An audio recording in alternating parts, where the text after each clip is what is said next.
is how we move forward. It's been interesting after the draft. It's been a couple touch and go things, missed opportunities, new opportunities. How do they get this roster ready to take another run at the Super Bowl, at getting new Patrick Mahomes to mesh with new roster on his side and give him a defense to help him out? A lot of questions. We're going to get into it about this offseason with Mr. Seth Keysor right now on RGR Football.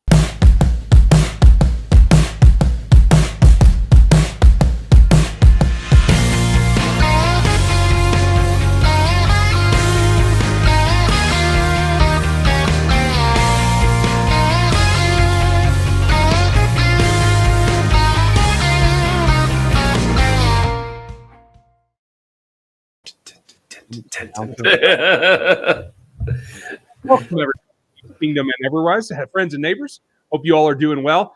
Still in the white studio, working on that. I'll have something for you here later. Seth's still at work, so that's the way that goes. I hope you guys are ready. This is RGR Football. If you don't know us, this is what we do on Thursday nights. This is the Chief in the North live stream. The real Minnesota Chiefs fan, Chief in the North, Seth Keysor. How are you, Mr. Keysor? I am extremely good. Life is good. I can't complain. I've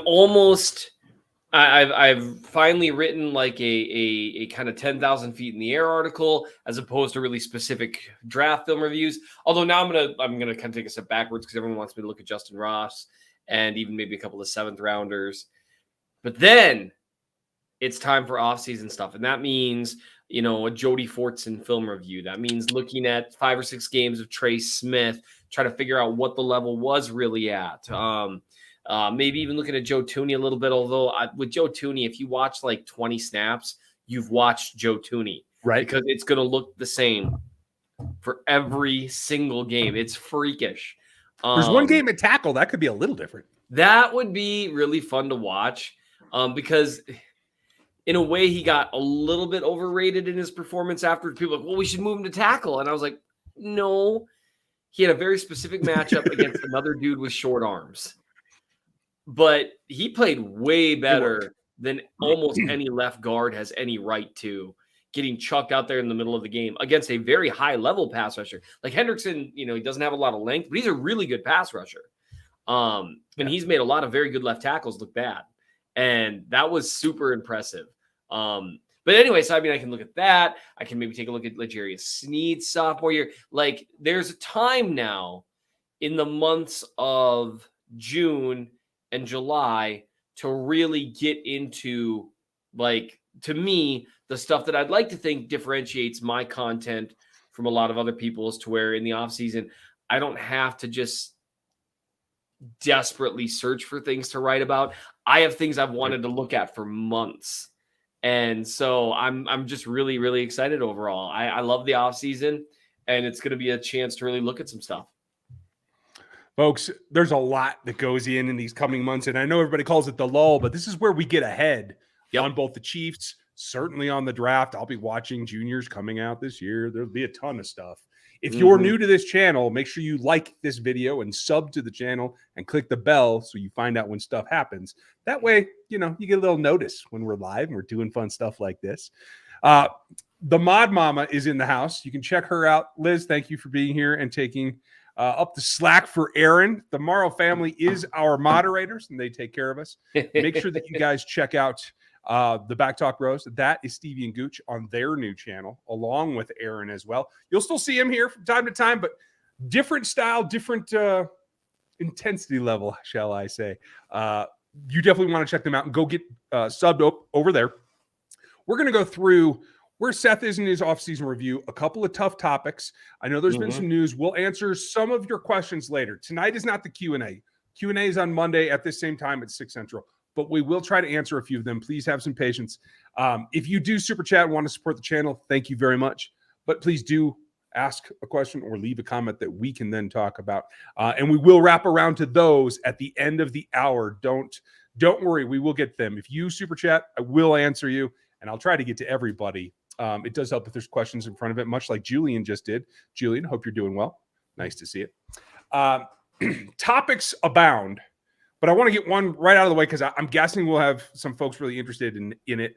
And did it surprise you that Bradbury got released and didn't end up in Kansas City, went somewhere else. It didn't appear that the Chiefs were very interested. What? Yes. I apologize. So here's what happened. Okay. Here's what happened. Anyone who follows me on Twitter is going to see what happened. As we started, I was like, oh, hey, I should really share a link to this live stream, because, that's a good idea. It's a good thing to do. And then what I did instead is I accidentally put like some kind of, I don't know, like a colon. I don't know. I did something wrong. And so I basically am being 1,000 years old fighting Twitter right now. And now all I did is I just clicked the link itself. And so now I am 1,000. Well done. Anyway, you were saying? So this guy Bradbury, there was a lot of talk beforehand. Yes. He got released. Chiefs didn't show much interest, and now he's gone elsewhere, back to Philly, which I love it when guys sign for division rivals and switch teams.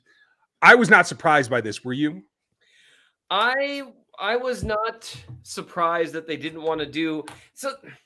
I'm a little annoyed, but I'm not surprised. They seem to be very price conscientious this offseason. And I get it. They've been kind of all in the last 2 or 3 off seasons. So you're going to see a bit of a shift. I think they're very comfortable. Without knowing more, you can only know so much right now, but I think they're comfortable with Trent McDuffie seeing 80-90% of the snaps. I really think they're comfortable with that. I know they're comfortable with Rashad Fenton, and even more so, I know they're comfortable with L'Jarius Sneed. So they're comfortable with their 3-man rotation, and maybe, and I know we'll talk about this as we talk about kind of examining the largest offseason questions, the last thing I wrote about, maybe they figure they've thrown enough numbers at the cornerback spot that at least one of those guys they figure will stick for the number 4 guy. They've had a lot of luck developing guys, so fair enough. I don't know. But to me, so if let's say you sign Bradbury, okay, it was $10 million for 1 year. That's not cheap, and the Chiefs, while they've got a lot more cap space, they're still not swimming in it, and they still have guys coming up that they want to, they want some flexibility and all that. Here's the thing for me, though, is if it's a 1-year deal for a competent corner at least, and a very good corner at best, and let's say you do as a 1-year deal, when he walks next year, if he plays well for Kansas City, he'll get a decent contract and you'll get a comp pick, a 3rd or 4th rounder. And so with that $10 million, you're not just buying yourself 1 year of competent cornerback play, you're buying a comp pick too. So maybe they didn't like his film as much as maybe some people do. Maybe they more think that the dip that he experienced last year with the Giants wasn't just about the Giants. But that bugged me a little because I just think they've thrown a lot of bodies at the corner position, and I appreciate that. But really what they've got right now still is Sneed and Fenton. That's what they've got for proven pro-level corners. Yeah, I think McDuffie will do well. I think he'll perform well for a rookie, but well for a rookie means competent at best. Right. The expectations are not that you are a top 20 corner. That's just too far-fetched. Now, right. I got distracted by the chat there for a second. Your impression of Lonnie Johnson, that's an addition as well that I still feel is kind of a roll of the dice. That's an interesting one, too. They love doing this. Lonnie Johnson's talented. As a rookie, he was pretty well thought of, and then things kind of fell apart.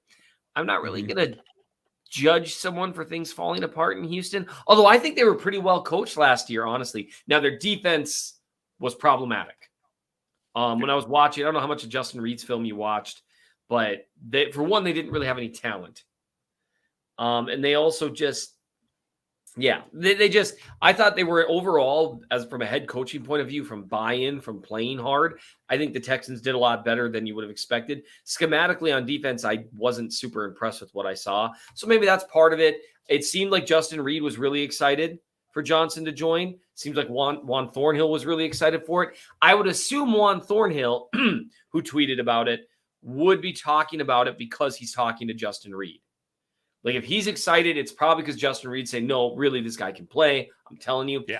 And he's an athlete. He was highly regarded coming out. We'll see. So maybe that's it. They figure he at worst can be like your fourth guy, kind of like Mike Hughes was last year. Fair enough. But it is still, you know what? But they are now at the point that they've been at every year, right? After the draft, between the draft and Lonnie Johnson, they're at the point they've been at every year for the last 4 years, and it always seems to work out. So what do I know? And I'll tell you this, I even feel like they're a little bit ahead of schedule because we're talking about the fifth corner now being a former number 1 round pick in DeAndre Baker. That's true. Or one of the more recent, more athletic, longer, taller guys in Josh Williams, who I have high hopes for. I'm just trying to like knock everybody's expectation down because it is a hell of a transition from Fayetteville State to the NFL. Yes. I still have high aspirations. I just don't know if he can hit it as a rookie. So right. The difference in competition there is mind-blowing. He has never defended, to my knowledge, a future pro ever. Correct. As I looked at the matchups. Yep. And he would have done some stuff because I think he was a Senior Bowl guy, wasn't he? He was, and he had a good outing. Now, we got to remember that we're talking about Jalen Tolbert and we're talking about Christian Watson, who I think does have a lot of upside. Calvin Austin got his goose, and, Calvin Austin is as quick as Tyreek Hill is, so that makes sense. Right. But he certainly put up a good fight and was in the mix there. And that matters. Like that really is. The Senior Bowl is an opportunity for guys who are from small schools to show that they can hang. That matters. That's like Tano Passanio. He has had a decent pro career after having not incredible tape at a small school. His tape was okay. It wasn't like Breland Speaks, but it wasn't a standout thing. It's not like Passanio has been a star. He never was quite as good as people would have liked, with the fact that he looked like a 6'7", 280-pound Greek god. But he looks how I want to look. He showed at the Senior Bowl though that he could hang with guys who are future pros. And that matters, and I think that matters with Josh Williams. And he certainly he's a unique build and a unique athlete for his size. So I get what they're doing, and so I'm excited to talk about the good side of that. I just think Bradbury's a guy you can raise the floor. And me, I'm an all-in every year kind of guy. Yep. I understand building for the future, but I also, every year they have Patrick Mahomes, they are a Super Bowl contender. And so I'm always about maximizing that window. And the comp pick thing is what kind of sets it up for me, is that unless he was a total disaster for Kansas City, he would bring in some comp pick. A sixth or a seventh. And yeah, those 7th round picks are flyers. But if you're going to do you want 1 flyer or 2 flyers? Yes. I'd like 2 that I can trade for an actual 5th round pick. Thank you. And that's another thing. You and I talked about that. It makes the sentence longer in a trade. That's all they do. The sentence is longer, and that matters. So I would have liked to see them do it, but it's not that big a deal. I do think they're a lot better situated there than they were. And that's why that's one of the good grades. I did a grades piece. I wrote on Brett Beach's offseason, but I did it better than other people do, I swear. Because you did, and this was a big piece of it. Like this was your best grade, right? The secondary group? The best grade that he got, and I know we'll get into it, was, and I swear this is the exact quote of the 4 biggest issues that I saw the Chiefs having when I wrote an article on February 7th. Okay. So right after the season ended, I wrote an article kind of taking a step back, looking at the salary cap and looking at what I felt were the 4 biggest 10,000 feet in the air roster issues on the Chiefs that needed to be addressed for the short term and the long term. And they weren't in any order from most important to least important. But one of the issues was, and this is a quote, overall speed and physicality on defense. That was the best grade for pretty obvious reasons. Yeah.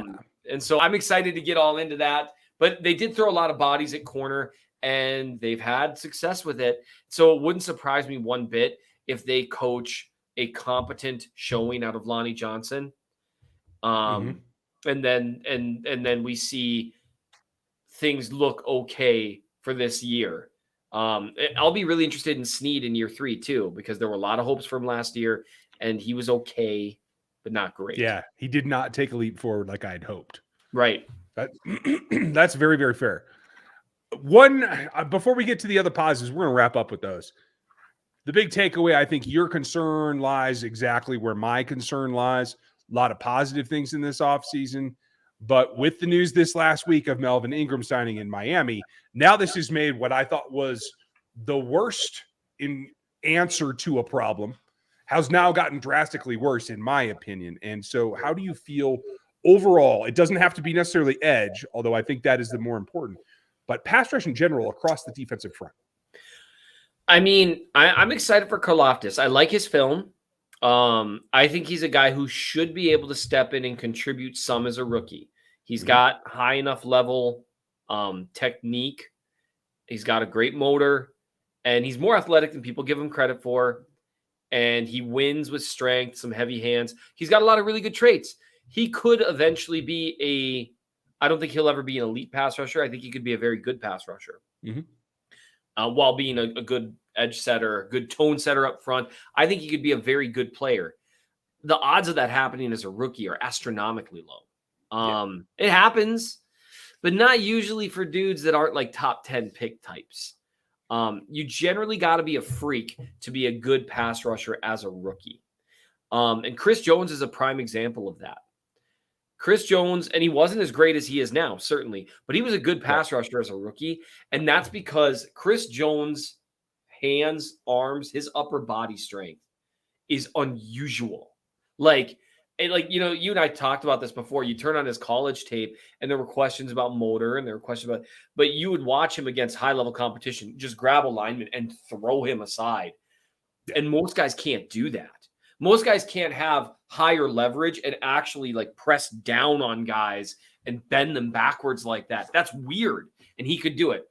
And you need generally freaky traits. Justin Houston as a rookie was a good pass rusher because, and it's easy for people to forget that now as he got lost a little explosion, I think, in all the injuries, but his combination of really good strength with good bend, with good burst. I mean, he really was, people forget his peak was unbelievably high.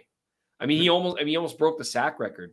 And then he lost just a little bit of the explosion and went from elite to good, to very good, depending on the year. So it's hard as a rookie. You need something freakish. And Karlaftis doesn't really have anything freakish. And so basically what you're asking is, I don't have a lot of red. I don't have the figure for red. Well, I don't have the figure for blue either. So what are you going to do? So here's the problem. The Chiefs pass rush was pretty outside of it. Had a good stretch at points in the season last year when Frank Clark started to play above average and Melvin Ingram was playing above average and Jones was playing how he always plays. Suddenly they had three dudes. We talked about this. You had three dudes. 3 is one of the magic numbers with pass rush. If you've got 3 dudes, you are going to get pressure. You need to define your word dude, though, because I'm not sure everybody understands like just how big a deal you are talking about. Yeah, and when I say dudes, I mean above average guys. I mean guys that they're going to win one-on-one matchups at an above average rate with consistency. And that last part is huge. The consistency stuff is huge. And that's the problem you see with rookies, right? I think we might see a couple games where Karlaftis looks really good. We might have some games where he completely vanishes. People talk about that with some pass rushers. It's like, well, he vanishes for long stretches at a time. Well, 1, that's part of the nature of the beast, being a pass rusher. 2, consistency, that's where you separate things. So when I say dudes, you need 3 above average pass rushers, not average. And it's it's hard to find average pass rushers in the NFL because most teams in their rotation up front are giving significant snaps to at least 2 or 3 guys that are below average pass rushers. Then maybe another couple dudes that are average pass rushers. And then hopefully you've got a few. So you need at least 3 above average pass rushers if you want to generate consistent pressure. Yeah. You really need one of those guys to be elite. If you don't want to, like 3 above average guys is going to be okay, but you need like a Chris Jones or someone who's, a top 10 guy. Jones as a pass rusher is a top 5 guy, but that you need that if you want to generate consistent pressure. And that's just the nature of the beast. A really great pass rusher, an Aaron Donald, a Chris Jones, they win like a quarter of the time. Right. That's an insane win rate. And so, but when you think about that means 75% of the time, that dude's not winning. And that means against one-on-one matchups, because pro offensive linemen are incredible. And generally speaking, they're sliding protections against these guys. They're helping them out a little bit, right? And so just if you think of it in terms of a numbers game, right? So you've got this guy, this elite guy, he wins 25% of the time. If you have a guy next to him who wins, 15% of the time, and then another guy who wins 15% of the time, suddenly you've got three guys, and obviously it's not all, sometimes it's going to overlap, but you've got 25 plus 15 plus 15. Hey, now on over half the snaps, someone's winning and generating pressure. Now, well, Seth, that's going to overlap sometimes. You're right. But that means on those knock on wood. Yep, that means on snaps where it overlaps, you're going to get fast pressure and more effective pressure, because not all pressure is created equal. We saw that against the Bengals, where really Jones was getting pressure, Ingram somewhat as well. They were really the only two that showed up in the pass rush against the Bengals in the AFC Championship. And you saw how many sacks that resulted in. Not many, because they've got a place to bail out. So that's what I mean when you need at least three guys. You need that complementary pass rush, because just the math, if you think of it in terms of math, I think it makes a little more sense. And that's why I say you need three dudes. And that's why once you get like where you've got four guys who can consistently rush the passer, then you start getting into the point to where not only does the math get you to, 55, 60% of the time one guy's winning, it also gets you to the point to where they can't scheme around anyone, and everyone's win rate goes up just a little bit. And now suddenly you're in the position to where like the year the 49ers went to the Super Bowl, right? Mm-hmm. Because Ford was healthy a lot of that year, and he's a good pass rusher when he's healthy. Buckner's a stud. Armstead's a stud. Not quite as much a stud as Buckner, but close. Well, maybe not that close. Buckner's a stud. And then obviously you've got a Bosa. When you've got that, now suddenly you've got like a 20% guy and a 20% guy and an 18% guy and a 15% guy. And suddenly you've got pressure like every single snap. And that's a long road to a short thought. The Chiefs don't have three dudes. The only time they looked even competent consistently rushing the passer, the only other time they had pass rush was when Chris Jones did something, right? When he immediately won and the quarterback couldn't just run away from him. If you go back and watch the first Chiefs-Bengals game, Chris Jones destroyed that offensive line. Now, he got like 3 sacks out of it. Had anyone else been consistently providing pressure, he'd have had like 7. And Burrow wouldn't have been able to escape. AFC Championship. Burrow wriggling away from Jones. Everyone's like, oh, Jones has got to finish. I agree, but we know Chris Jones knows how to finish. We've watched it for years. Burrow's really good at escaping sacks. You know what would have been great? If Frank Clark could have gotten off his block and provided even some pressure. Because while Burrow's wriggling away and fighting off Chris Jones, there's like multiple seconds there to where some other guy could come and help. That would make a difference. Again, and what I see with what they've done is he's a dude in waiting as far as Karlaftis is for me. I don't think he's a creator as much as the classic edge. That's why I didn't have him graded as high as I did. But what he can do, and what I expect him to do, is to jack those tackles back into the backfield, into the quarterback's lap, and that allows them to either concentrate on him or allows Chris to flush. And with the two of them, now you just need somebody else to step up every now and then. Like you said, if you get over 50% and now you're pressuring, now they're changing their route tree, so they're coming out with the ball faster. Yes. Now your DBs are having a chance to jump routes more, and now you're more successful as a defensive unit, not necessarily just because of the pass rush. Right, and that's the other side of complementary pass rush. When you say that, it can mean so many things. It can be in terms of one-on-one wins. It can be in terms of attracting attention. It can be in terms of style of pass rush. Pass rush lanes are a very real thing because in today's NFL, a lot of these guys can create. You just think about Mahomes, which isn't quite fair because he's a freak. But, in terms of just escaping pressure, Burrow's a stud at that. Josh Allen's a stud at that. Russ Wilson's a stud at that. Lamar Jackson's a stud at that.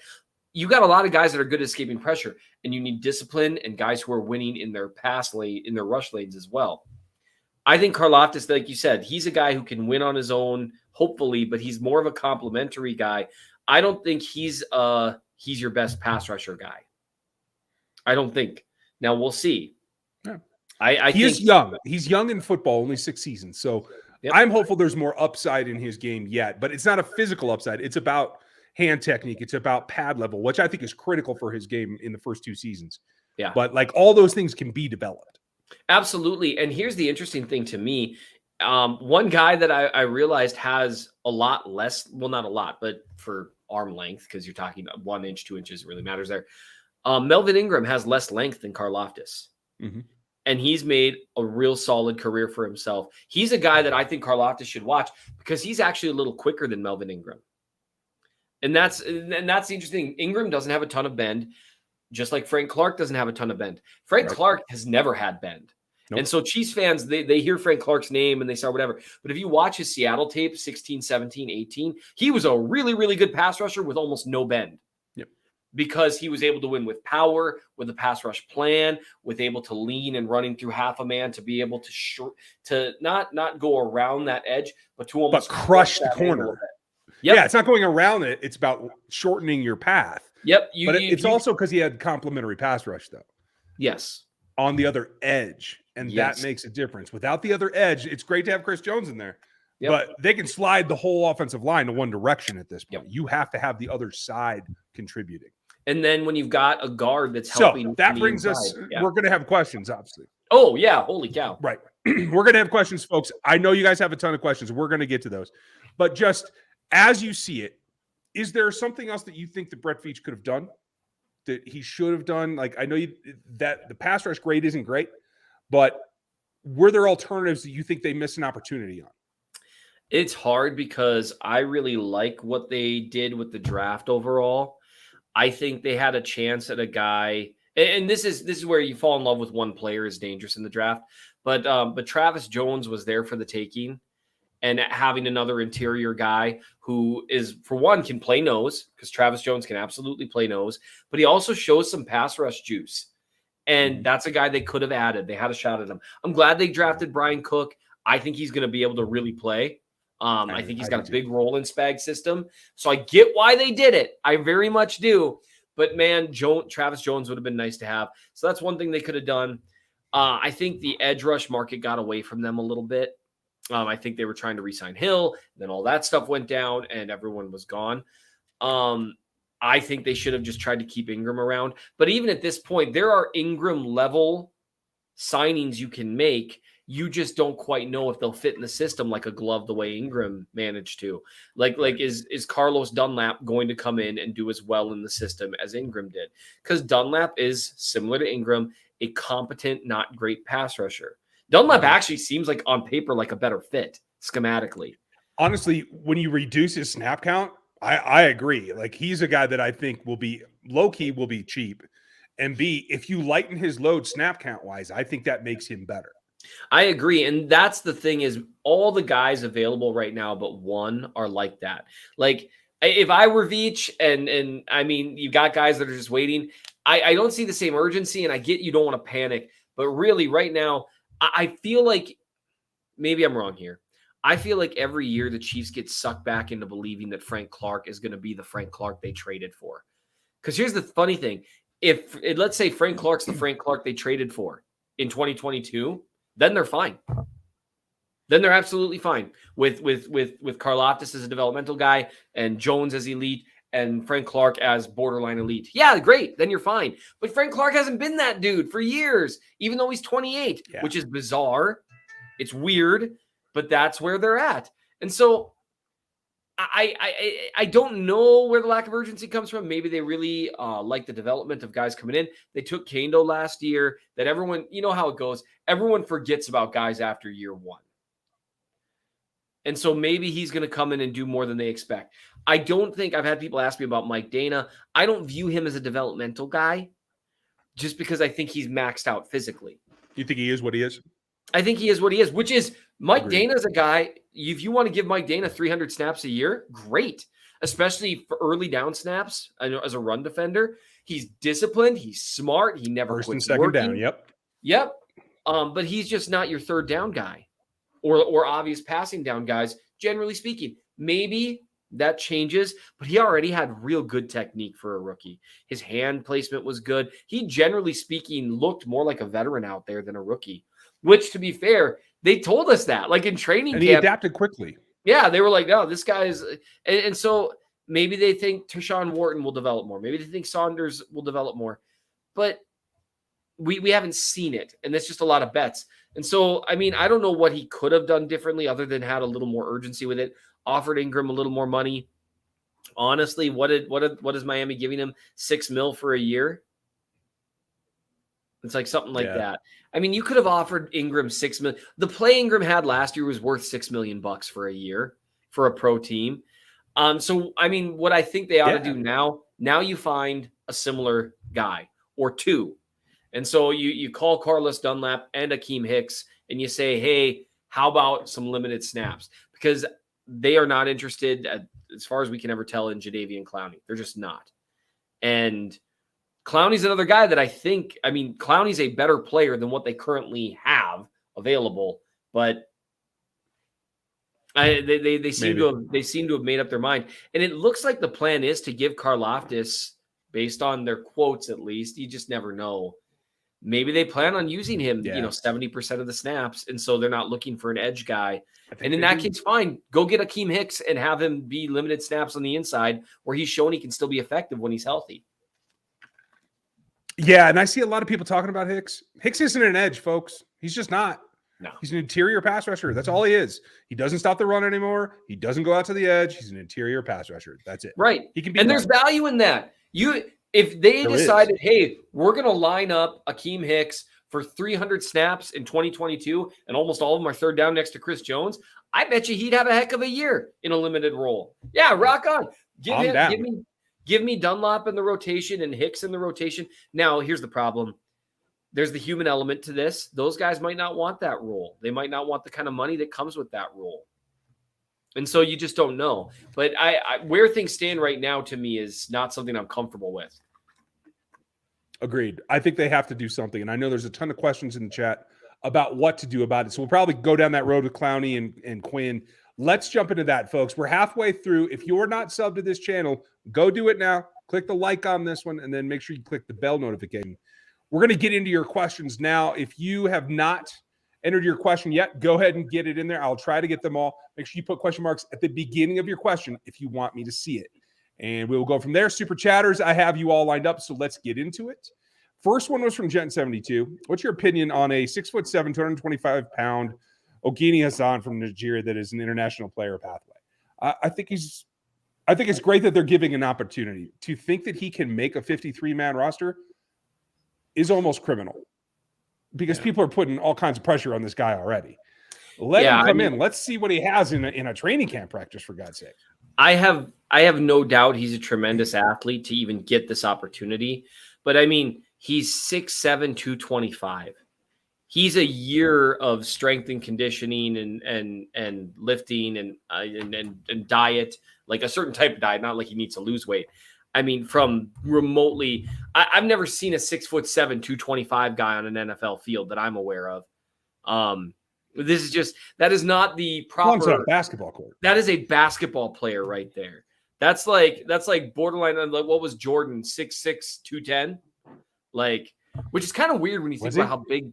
Yeah, he was about 210 in that second stint. It's kind of weird. Basketball players are low key huge, and I didn't realize until I saw a picture of Steph Curry and Myles Garrett talking, and they were like the same height, right? And that like blew my mind.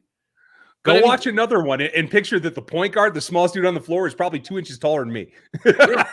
yeah, and inches taller than me.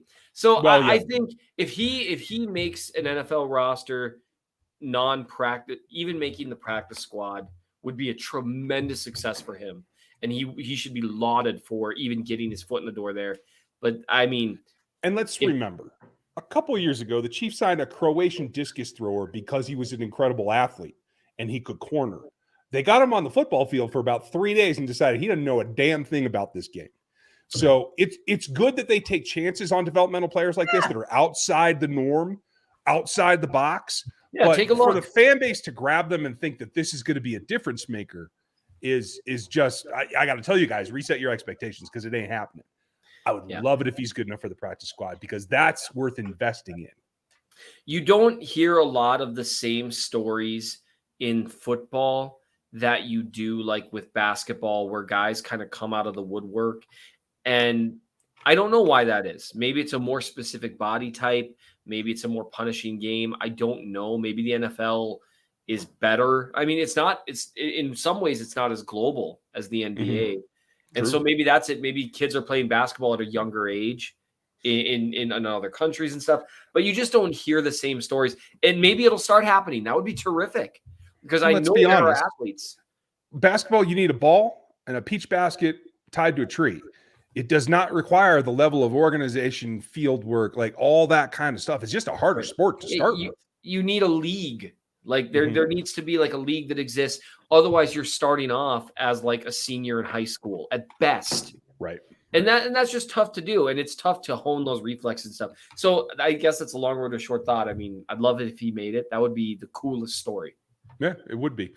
We are now going into short road to a short thought mode, Seth, because we have a ton of questions. We're over 30 stacked here. So how confident are you in the young defense, especially the linebackers? I'm confident in the linebackers. I'm not as confident in the defense because of the pass rush issues. Could be a really good linebacker group, though. I'm excited about the linebackers because now Nick gets to be Nick and play in the middle, and you have a real backup for him in Chenal. And then Chenal gets to learn to play Sam, where I think he's got some great instincts and a little bit of pass rush ability and that kind of thing. Like, my favorite thing about these three, and I am calling them three because I think we do see a little bit more base this year. And I think all the young guys are the starters. They can all blitz, and I love that. I want to see the linebacker blitz replace some of the corner blitzing, some of the nickel blitzing, because I think they're going to have to play more zone, and I think that will be good for them. So I'm really excited about that. So, Cody, thank you for that one. I think we're both in a good way there. I'm curious how Chenal and Cook snaps overlap, because picking Chenal where they did, I would swear that they are going to be in base way more often. But then picking Cook where they did, it's like either they're looking to replace Juan Thornhill in the following year, which their skill sets don't completely overlap, although Cook does have some deep safety ability, but not as much as Thornhill. And so it's weird because you've got like two different guys. Maybe we're gonna see some looks where there's maybe that's why they don't need more guys on the line. We're gonna have 3 linebackers and 3 safeties on the field. We're not going to a 3-3-5. And I say we. You guys don't hear me say we very often. We are not going to a 3-3-5 because it'll be disastrous. I'm telling you that right now. You could see a 3-4 in the future, though. And I'm just going to leave that hang out there, folks. So this comes down to me, thank you, me. And thank you, Cody, for your question before. Robert Quinn or Jadeveon Clowney. Who do you think is the better fit in Kansas City? Probably Clowney. But they don't seem to think so. No, they don't. Quinn is a pass rush only guy, in my opinion, at this point in his career. Yeah. So trading for a designated pass rusher is not on my list of things that are good. Derek, what expectations for the offense this year? I expect less explosive, but more steady. Your thoughts? That was kind of last year, honestly. I'm curious. I have no idea what to expect from the offense because Andy Reid gets to like play around a little and say, well, okay, we're looking to, we've obviously got to change things up. Teams have changed the way they play the Chiefs, but I mean, are teams even going to come out with all these too high shells? I think so. Probably. And that's in part because that's the direction the NFL is trending anyway. Well, and they stopped Mahomes. It's not Tyreek Hill that they're stopping. It's Mahomes that they've seen that actually worked. Well, and the funny thing is they were still a top 3 offense in efficiency. And if you look, they were still one of the best 20 offenses in history at converting first downs and extending drives. It's just they turned the ball over so much. And they had 50% of the 20+ yard plays that they had from the season before. Right. Like, and the lack of plays. Defense accomplished their goal in limiting the super chunks that kill you. And I think the defensive coordinators around the league consider that the plan for Mahomes, not the plan for Hill, who just happened to be the guy that could break that. Right. Which might explain picking Darrian Kinnard and grabbing another running back in free agency and in the draft. And because it could be interesting. Maybe they just say, okay, we're going to see if we can run for 7 yards a carry and hammer teams out of this. I can't see Andy Reid doing that, but bring him down. Derek, I will tell you this. I'm expecting a return to what we saw in Patrick's first year or two, where it isn't as decisive an offense, and we see 5, 6, 7, 10 guys catch passes in a given ball game because they're spreading it around. And I interpret that as first half of the season before the bye week, they're trying to search for what they can do. Because remember, McCole Hardman's the only receiver that's going to get significant playing time that's been in this offense. Mm-hmm. There's going to be a lot of like experimentation and seeing who will step up. That's my thought. Patrick, after Orlando gets extended, we will have mid-20s in terms of cap space. Who would be a player that you'd go after in either free agency or via trade? It all just depends on cost. I would grab a couple of defensive linemen. I'm honestly pretty comfortable with the roster almost everywhere else. Yeah, I see where you're coming from. I certainly am as well. I like the running back that they group. Everyone loves running backs more than me, but I like the group that they have, so I'll just put it that way. I would say there's not a whole lot of free agency out there. Right. Clowney's an option. I think we talked about Carlos. I'm not big on trading for Quinn. I'm big on trading for Chase Young because I think he's underperformed. I think it's been, no offense to Ron Rivera, part of the coaching staff's issue myself. Mm-hmm. So I do think he could get a bit of a revival. And I think Cullen's like a good guy to have in your corner for him, especially when Brendan Daly can poke his head in the room every now and then. You know what I mean? Like that's a nice pair to help bring up a young edge rusher. Yeah. And I know you guys were asking about Quinn cost-wise.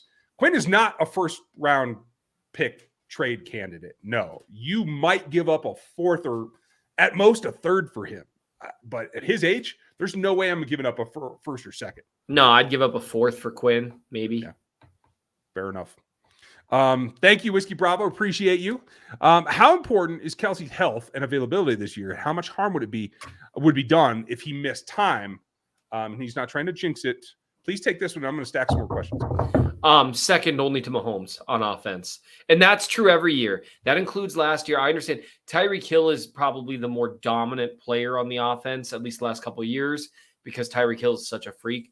But Travis Kelce is wildly important to this offense. I mean, and so that's been the case since before Mahomes was the starting quarterback. Travis Kelce is the greatest receiving tight end ever walk the face of the earth. And he is, except for Tony Gonzalez. And he is, and he did it despite not being basically the only target out there and having to grab his role. It's not the Hall of Longevity, but whatever. No, Tony Gonzalez is great. So I'm just being argumentative, just to be argumentative right now. Oh shit! But I mean, I think they were the best ever at different parts of being receiving tight ends. How's that? Travis Kelce is the greatest route runner to ever walk the face of the earth at tight end. How's that? Okay, fair enough. I'll take that. That's a nice compromise. Look, you can make it work around here. Man, I'm gonna get social media like, why you hate on Tony G? It's like, I really don't. I love Tony G. He made so many teams watchable. Like I was rooting for him when he got traded. I was like, you know what? Good for you. This team stinks. You know, I mean. So anyway, I'm not anti-Tony G. Oh, I don't know why I did that. Anyway. I just set you up for it. It's perfect. But yeah, he's wildly important on offense, second only to Mahomes. Thank you, Whiskey. David, thank you for the super chat. Appreciate your support, David. As well as Whiskey's as well. How much is Spags and Co., depending on Herring and Kando, has to be part of the consideration? If they're depending on them at all, they should be fired today. I mean, they're acting like they're part of the consideration. They have to be. But that's I mean, Kando, I guess I get it. You must have seen traits you like because they drafted him in the third round last year, right? And nobody knows what either of these guys has done because we don't get to see them in practice, and they've been MIA because of the injuries. Yeah. And I will say when Kando got on the field last year, he looked completely lost. What? He looked completely lost, but he moved well for a guy with his size and length. Yeah, he's a good athlete. I feel like he's traity, you know, like, And I don't know how well they're coaching him up there at Florida State on the edge, honestly. That is the big thing, is you're banking on getting into actual coachability when you get to the league.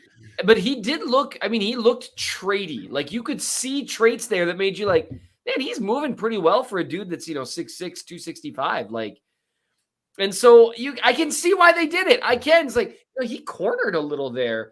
I mean, it was a run play, so I'm not sure why he did, but that's the thing, is like he has the ability. It's okay to like project that he'll eventually become something, but counting on him to play significant snaps and actually give you pass rush this year is almost as much of a stretch as Herring is. And I like Herring's film better, by the way. So I'm just going to tell you, if he's healthy, he might be the guy that emerges. And I think maybe having both of them as two options, maybe that does play into the consideration, David. But I'm serious. If they think those guys are going to help them win games and hit the quarterback, this staff should be fired, because you have absolutely nothing to base that on but a couple of practices.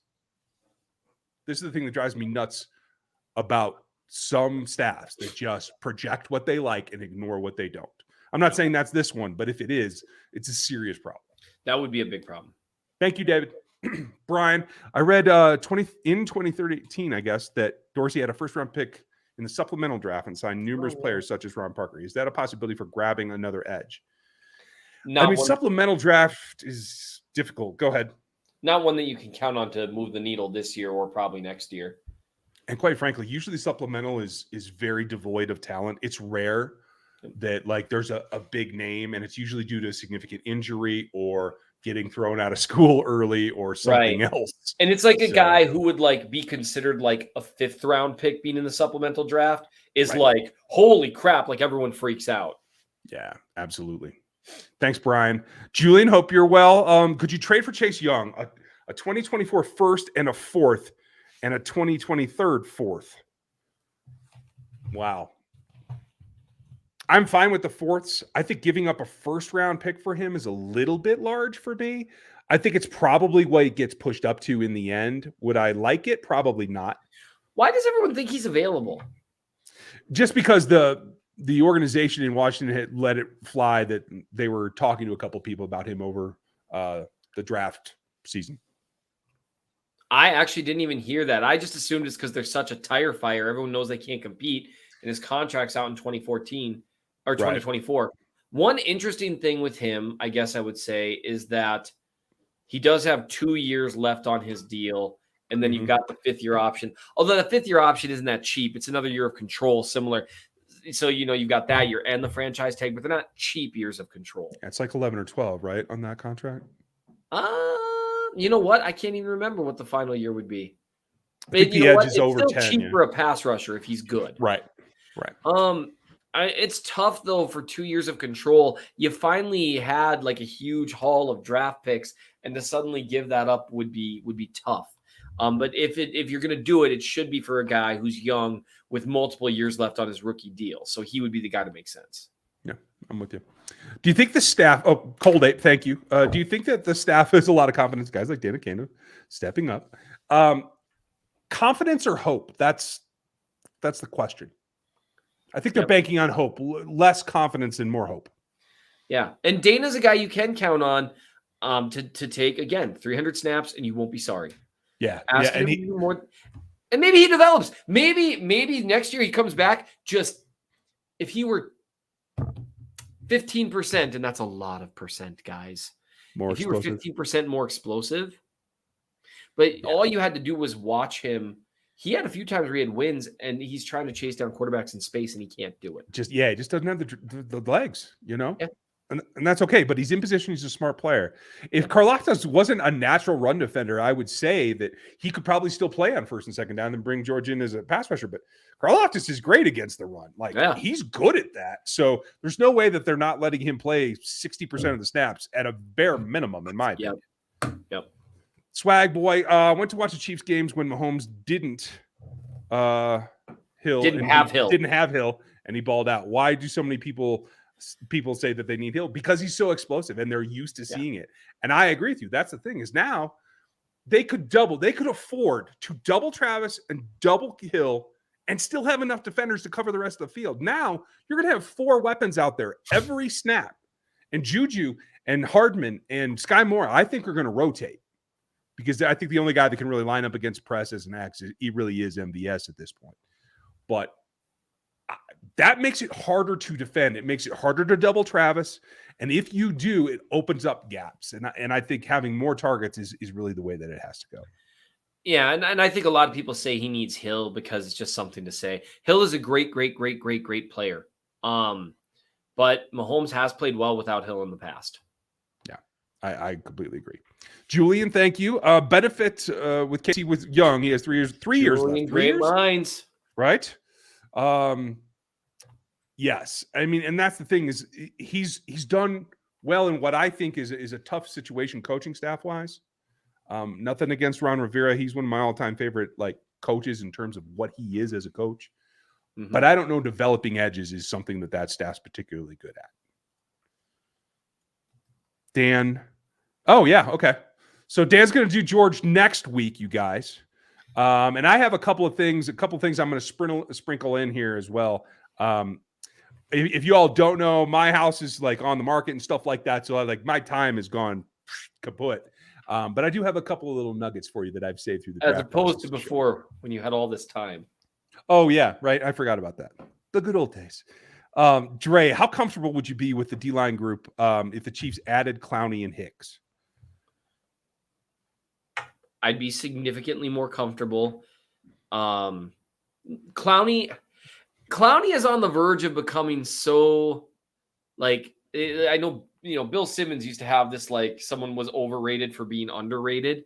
And I feel like Clowney's about to become underrated for being overrated. You know what I mean? Where people talk about him being overrated so much, it's well, I mean, he's a competent player. I've watched. Yeah, but he had his best pass rush rate last year. Yeah. And granted, I didn't expect him to, so he totally juked me out. But can he do it twice in a row? I don't buy it. I don't buy that the guy's that real. I don't expect him to be a high-level pass rusher, but he's not a guy who's a gaping black hole at rushing the passer either. True. And you can be a really strong run defender and an average pass rusher, and that would help the Chiefs. Especially, or if you were able to be a slightly above average pass rusher. He was above average last year, being slightly above average and just super physical. That could help the Chiefs. Akeem Hicks, he's an above average pass rusher when he's healthy. So, I mean, if they sign both of those guys, I would feel much better about the defense, because the other side of it too is you only need one of them to hit, right? You only need one of them to really inhale that 400 or 500 snaps. I mean, they really need more than that on the defensive line. But if you get a guy who hits on a total of 400 or 500 snaps next year, that's huge for the defense, because right now there's just this gaping hole of 1,000 snaps that I don't know what they're going to do about them. And I'll tell you this before you all get excited about Clowney coming in there. No, that does not mean less snaps for George Karlaftis. No. It means less snaps for Frank Clark. That's what it means. Because right now, Clowney's a better run defender, and he has more upside. I know we don't have time, but we don't. The lack of action on edge rusher is part of why I didn't like them keeping Clark, even though I get why it made sense financially. But I was afraid it would lead to them saying, wow, we've got Frank there. And so. Okay, we got to speed up. We're way over here. Johnny, thank you very much. Appreciate the support. Chiefs secured a compensatory pick with UDF tag. Yes. Why did they not make the same move with Matthew, who signed with the Saints minutes after the compensatory pick deal? Really? Because when you did it, he is on your salary cap. Melvin was 4.4 against the Chiefs cap for that week or 10 days or however long that was. And I think because of Tyron's volume of snaps last year, I think he would have been over 10 or 12, and they only had 14.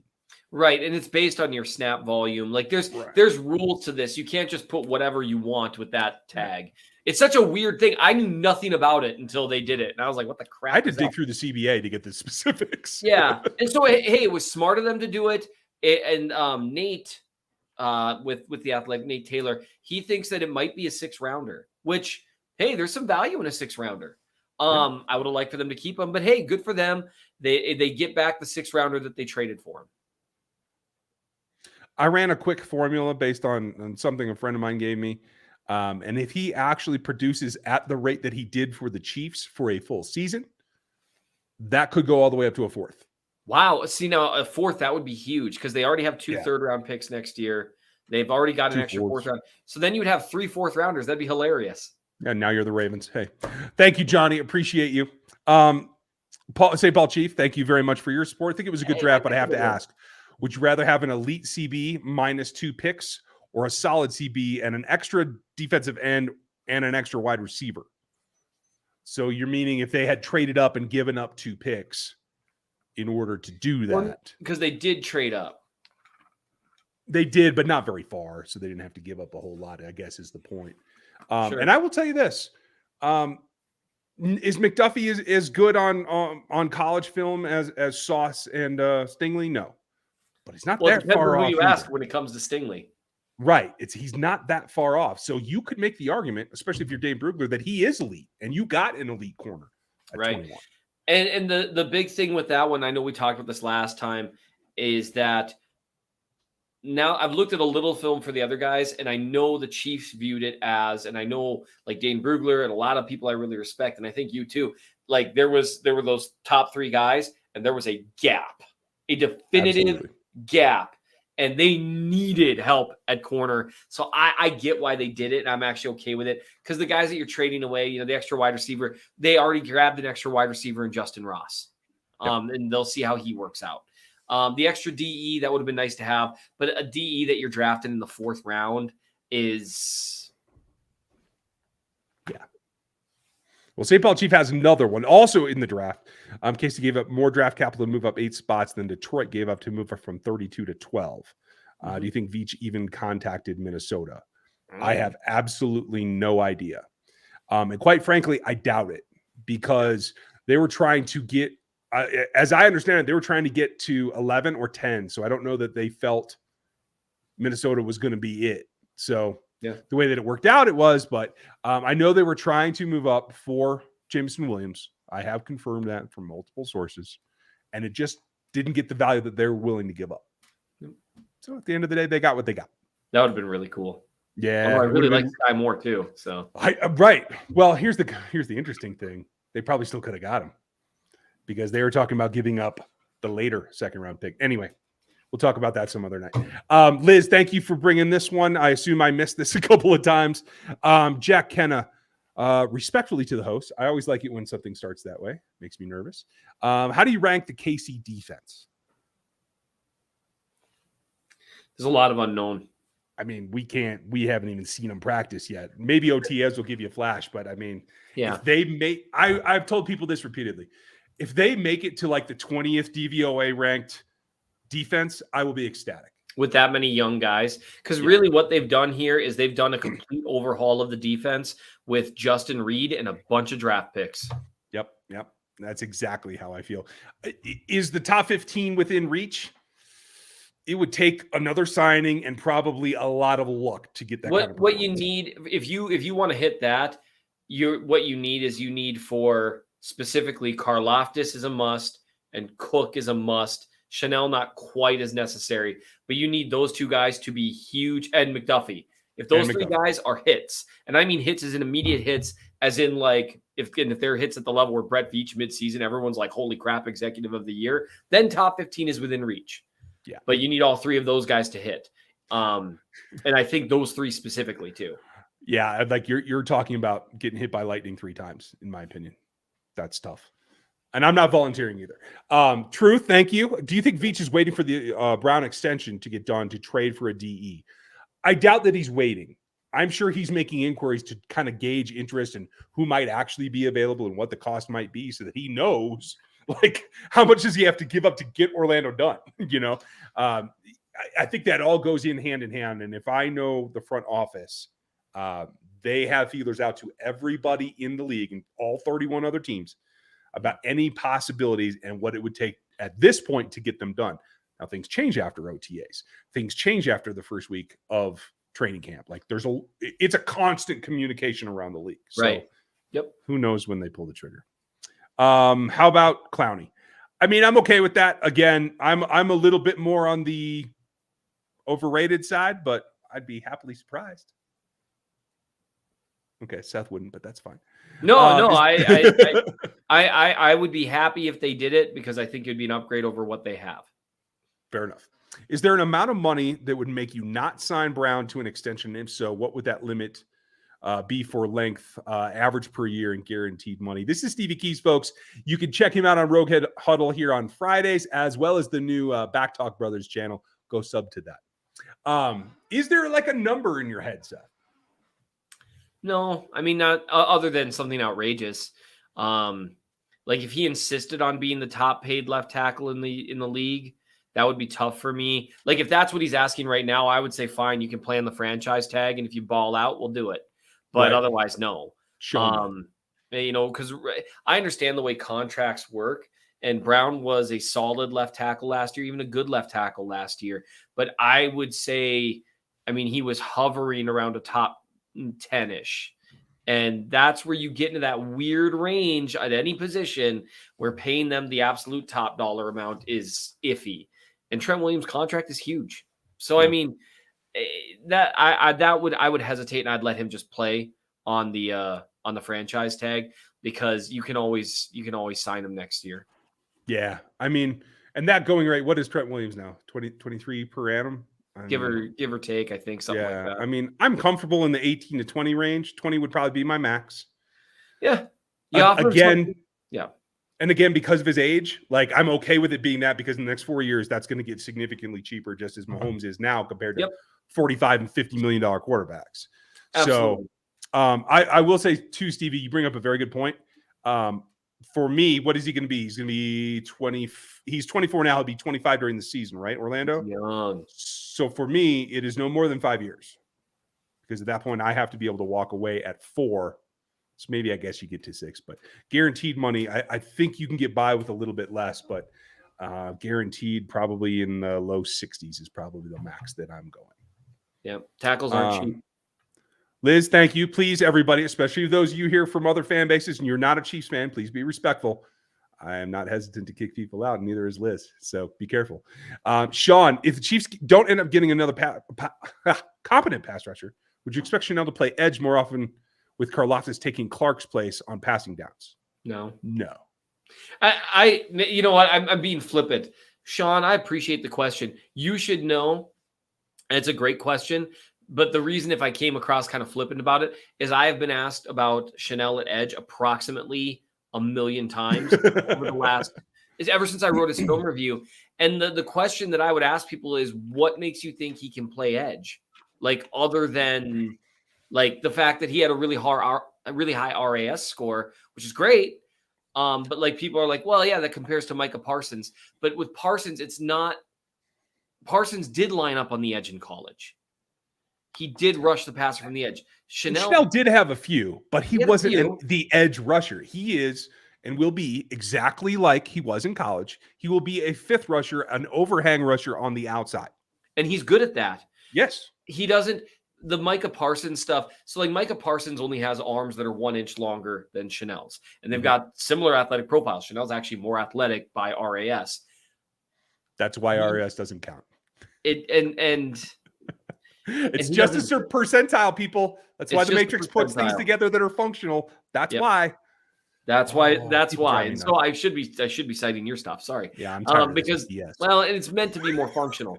But here's the thing with Micah Parsons, Chenal doesn't bend like that. Right. He just doesn't, and he doesn't have that same lateral agility, explosiveness. Parsons a freak, an absolute freak. And honestly, looking back, Parsons was probably playing out of position in college, not in the pros. Right. But I will say this. Chenal is a very good overhang pass rusher. Yeah. It's just that's not being an edge. That's not taking on the tackle no matter what. A lot of times that ends up that you're trying to deal with tight ends and running backs that are chipping. And that makes things different. And the other thing I love from him is he can sugar that, he can drop back, and he can blitz from any linebacker spot. And I personally think that's more valuable because you don't know where it's coming from then. My hope is he can add the physicality of Damian Wilson, but also be faster sideline to sideline. He may end up being everything that I hoped Reggie Ragland was. Man. And to be fair, Reggie Ragland wasn't quite what people were hoping, but he contributed. Like, he mattered on that 2019 defense. He mattered a lot. He mattered a lot in the Super Bowl. And if you don't think so, go back and watch a little tape. Like, he mattered as that overhang guy, like, because he was a guy that, like, honestly, in some ways, he really was an edge in a lot of ways. Because, I mean, he could take on tackles and win. Yeah. And not get blown off the ball. Yeah, I don't expect Chenal to be quite that physical because Ragland's an unusual dude, but Chenal is close to that physical. And so, I mean, I really think he could be really perfect for that Sam role. And I love what he did at Wisconsin when he got in the A gaps and he scared the crap out of offensive lines. And that is effective as well. Yeah, he did. He did some really great stuff. I would love it if they copied some of Zimmer's A gap blitzing stuff. That would be I think that would be really great with either Bolton or Gay and then Chenal each lined up over each gap, because Gay and Bolton are both excellent blitzers too. Tom, you have a great question, one that I think a lot of people want the answer to. Thank you for your support, by the way, as always. Our defensive scheme now does not allow us to have an effective pass rush similar to back when DT was here. Why don't we get pressure with the linebackers? Well, two things. One is there's only one DT. There's only ever been one DT, and Lawrence Taylor is the only pass rusher in the history of the league that's ever been better. And so that skews the whole thing where you had to give attention to him and that freed everybody else up. Honestly, without Derek Thomas, Neil Smith is not Neil Smith, in my opinion. And it is worth noting that, I mean, he did have Neil Smith there, who was a very, very good player. You know, they had Thunder Dan back there for a while. I mean, they really had some very, very good players beyond just Derek Thomas, and that matters. And let's be honest. There was no RPOs. Yep. There was very little screen game back then. Yep. There was not 3-step drops. This was 5 and 7 drops where the quarterback generally stood in one spot until Randall Cunningham came along. And the guys were all statues in the pocket.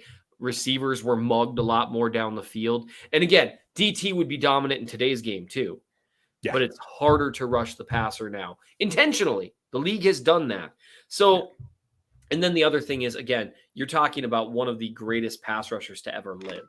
You're just not going to get – like, Chris Jones has been one of the best pass rushers in the league every year that he's been in the league, and he's not on DT's level. That's just not – and so that's part of it. And I would say, like, in terms of pressure with the linebackers, Spags does blitz a fair amount, but he likes blitzing with the slot corners and safeties better. He did do some blitzing with the linebackers, and you saw a little more of it with Gay and Bolton.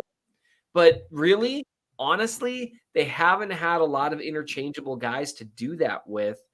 They did some blitzing with Hitch, and I liked it when Hitchens blitzed. But the Spags system, as much as he does like blitzing, and he does it at a fairly high rate, his system is also predicated, like a lot of 4-3s, is getting pressure with 4 dudes up front, and those dudes aren't linebackers.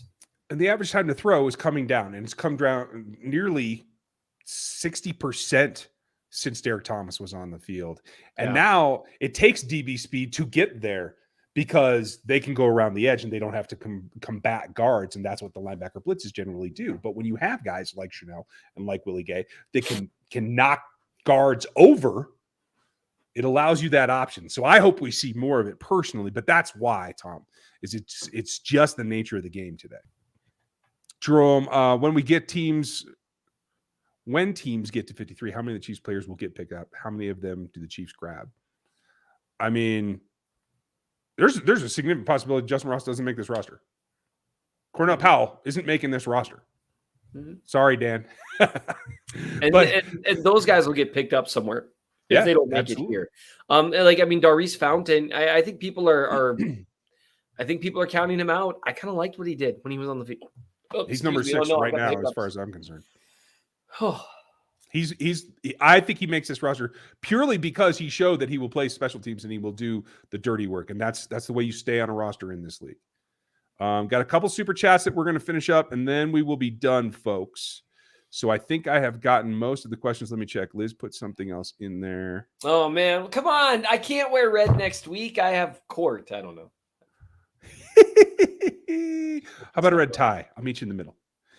Chase Young or Montez Sweat if availability came up. Sweat will be available long before Young and will be significantly cheaper, in my opinion. But again, it's about pass rush, and I don't know if you're talking about taking Frank Clark off the field for a pass rusher, he's got to be able to get to the quarterback. And I think that kind of probably limits the interest to Young for the Chiefs. Am I wrong? No, I don't think so. Okay. Liz, thank you. This must have been from before we were halfway through. And how many do we have, Liz? Do we have 200? Because he'll have to wear something red next week. Thank you again, Tom. I think we could find a serviceable UDFA DE with speed that gets cut once training camp gets started and cuts start. Who could be out there? You guys know I love the Western Kentucky edge, D'Angelo Malone, but somebody went up and got him in the 3rd round. He ain't getting cut. I'll tell you that right now. Right. Guys that I was really interested in were guys like Dominic Robinson, Tyreek Smith from Ohio State. Like, those are guys that are probably on the edge. If they're on a good roster, they could be set free. And so those were names that I would target. Do you have anybody in mind, Seth? I don't. Okay. Well, trying to help us get through. Well done. Tom, thank you. Simon, we have 12 picks next year. What do you think we're going to do? Trade some for Chase Young or somebody else? What do you think? Do they pick 12 players? I don't think so. I think this was their draft where they took quite a few guys. And really, with the way that this team is set up, I don't know if they're really set up to need 12 guys on the roster, 10 guys or 9 guys and then 10, 12 guys back-to-back years. I don't see it happening, but I don't know if they trade for that high a profile target, though. Yeah. Gary, thank you. Are Chenal and Cook likely to play at the same time? I see them alternating. It depends. If Nick Bolton's out for any reason, Chenal's the other Mike. He will play. He will call the defense. So there is a possibility there. But also, like, if you get to the point where, maybe Nick's got a hamstring or an ankle, something nagging where you have to start giving him, partial game reps and filter in, you could get it that way. I don't know. Maybe they put a package together. Remember, they used to take Neiman and 3. Stop it. Just stop it. If Spags is listening to you, I'm going to throw a fit. And we'll have yes. But yeah, they also had that package with Neiman and Sorensen that they brought in as a kind of a platoon at times. Yep. Maybe that's an option too. I don't know.